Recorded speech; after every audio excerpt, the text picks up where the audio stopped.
self-formation for the underprivileged in this symposium today. I need to show my PowerPoint first. Can you see my PowerPoint?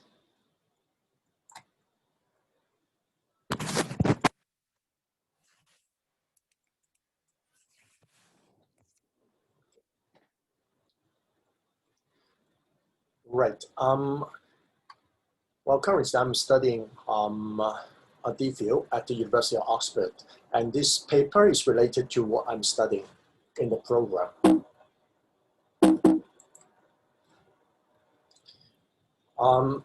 Briefly, it's about for self-formation. The interpretation of self-formation itself is very different, from different countries and different cultures. And in this paper, I'm trying to depict the meaning of self-formation and also self-cultivation in higher education. And also, hopefully, I can do something related to Pope Francis' three issues. Talk about we are missionaries, so we are a part of the natural environment, and also about the fraternity, solidarity. And that's why I propose a program. Well, how can we nurture the talents, especially in Macau, in the mainland, and also in Hong Kong, of the privileged, so that they can achieve self-formation themselves.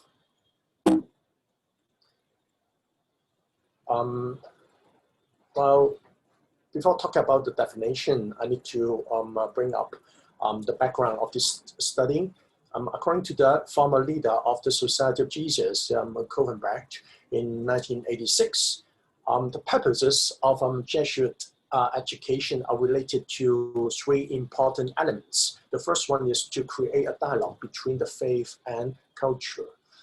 And the second one is about a religious dimension that permeates the entire education. And the third one is about the total formation of each individual with the human community.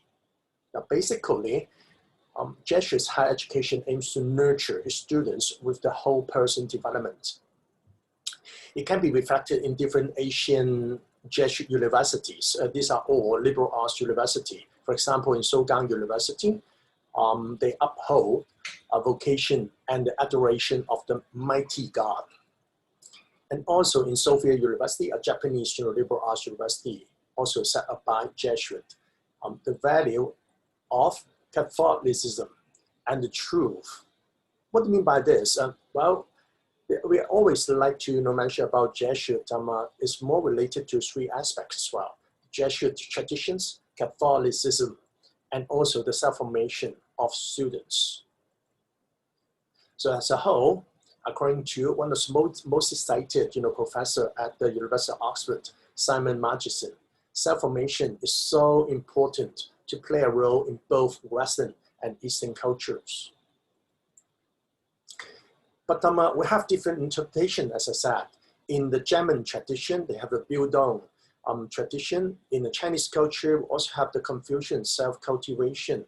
Previously, Professor Ip, explained, what is my confusion in a little bit depth, and then I would like to, elaborate, some of the points here. And self-formation is also related to self-forming freedom, and it's particularly in a socially nested environment. Okay, we have this kind of socially nested self-formation. Another one is about today's trend. It's a pragmatic approach, pragmaticism. People think, well, we should look at the employability of our students, the ranking of the universities, and so on and so forth.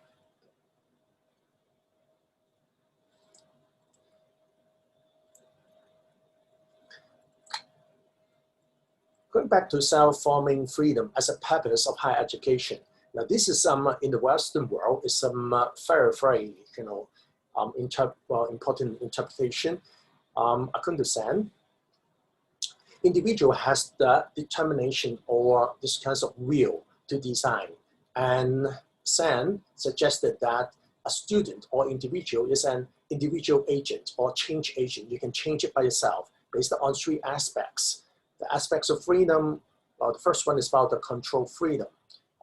You can be free from others, okay, free from constraints, constraint of the family, constraint of the country, The second one is about freedom as power.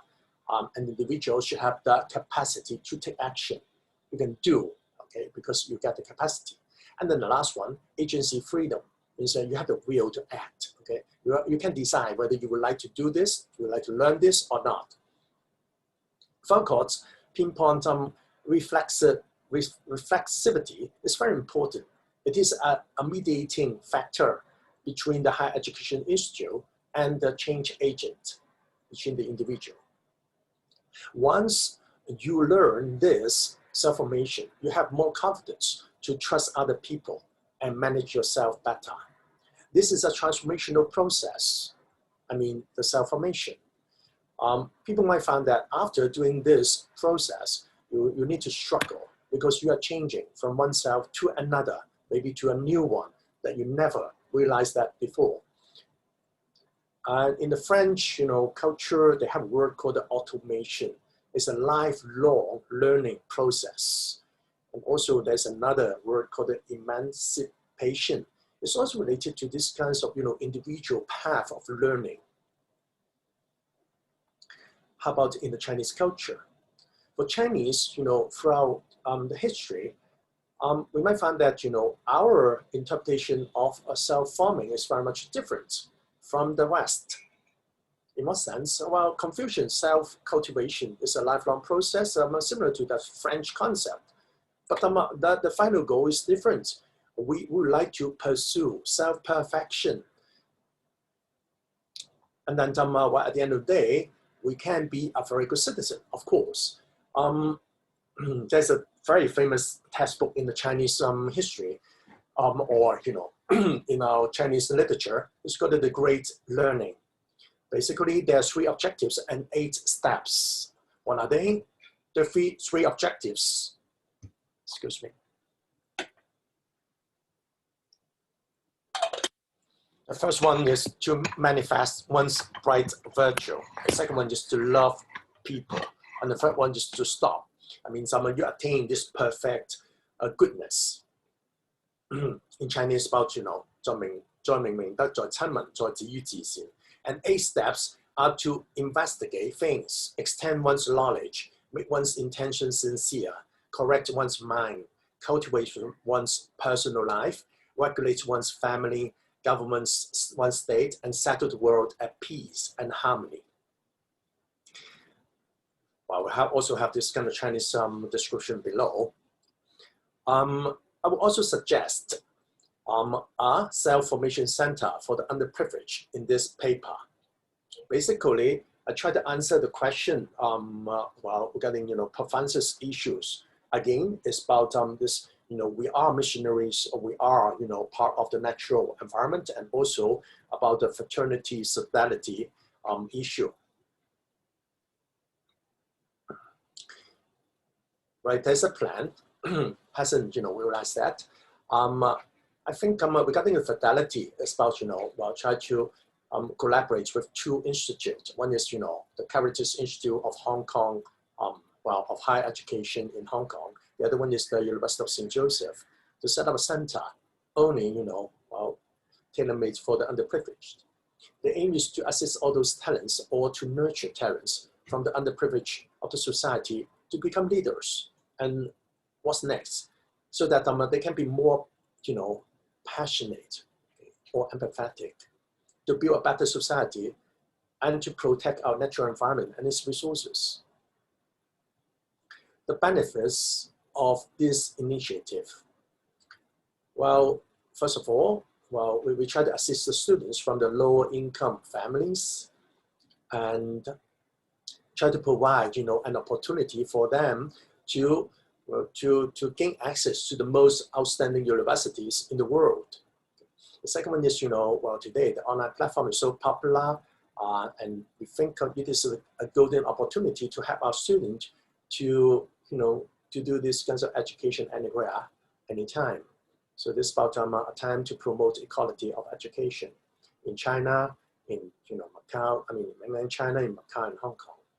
And also, it can broaden our students' network and capacity. And last, it's about reciprocity and sustainability. We would like to ask our talents. Okay, once they finish, this kinds of program, or maybe a degree program or training in our center, they also have the obligation to nurture the junior students, maybe the year 1 student, okay, so that they can be the mentor of the mentee, and this program can sustain for a longer period of time. The strategies. Well, we can target all those lower band, well, in Hong Kong we call it band 3 students, and characters or major objectives is to serve the 3 L's students, the least, the last, and the lowest. I have the privilege in the past. I was a supervisor of a secondary school in Hong Kong, a character secondary school in Hong Kong. And I think that character secondary school have done a great job in serving all those 3 types of students. We would also like to invite donors for the donation to maintain this kinds of initiative. And I think if we got a very clear objective, it should be accomplished easily. And that's a gap. Yeah, we can allow our students to take a gap year to work in different places of the world, so that they understand the practical issues about protecting the natural environment and our resources. Of course, we can bring them to different universities through this kind of virtual tours. Exchange opportunities are unlimited for all those students, participants, and we also invite all those elite universities to participate in this mentorship program. And I think that's pretty much regarding my presentation. Okay, thank you so much for your attention. We'll stop here.